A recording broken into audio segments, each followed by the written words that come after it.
Pengertian bola basket. Bola basket adalah olahraga yang dilakukan secara berkelompok dan dimainkan oleh dua tim yang berlawanan.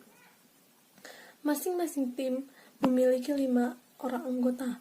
Setiap timnya harus berusaha mencetak poin sebanyak-banyaknya dengan cara memasukkan bola ke dalam ring. Sejarah bola basket. Bola basket adalah permainan yang diciptakan oleh seorang guru yang bernama James Naismith pada tahun 1891. Saat itu, James ingin membuat sebuah permainan yang bisa dimainkan oleh muridnya dalam ruangan tertutup selama musim dingin. James terinspirasi dari permainan masa kecilnya dan mulai menciptakan olahraga basket. Basket ciptaan James tentunya jauh berbeda dari yang sekarang. Saat itu, James hanya membuat beberapa peraturan agar bisa diterima oleh banyak orang.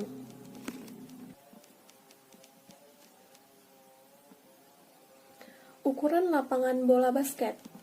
Ada banyak unsur dalam lapangan bola basket yang harus diketahui oleh semua pemain. Unsur-unsur tersebut meliputi garis lapangan, ring basket, dan papan pantul.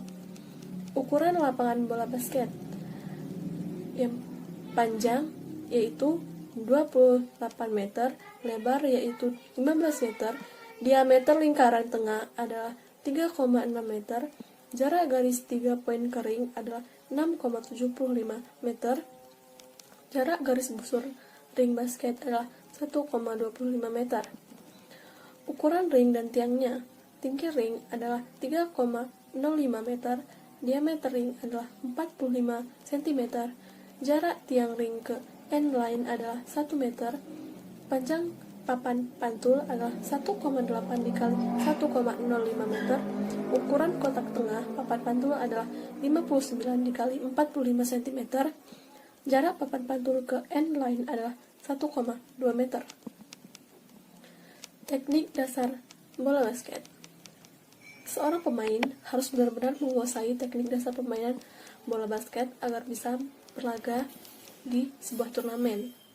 Teknik dasar bola basket meliputi cara memegang bola, dribble, passing, pivot, shooting, rebound, dan slam dunk. Yang pertama itu ada dasar memegang bola. Yang pertama itu ada teknik dasar memegang bola. Memegang bola bukanlah sesuatu yang sepele. Cara memegang yang benar akan membuat Anda lebih bisa mengendalikan bola.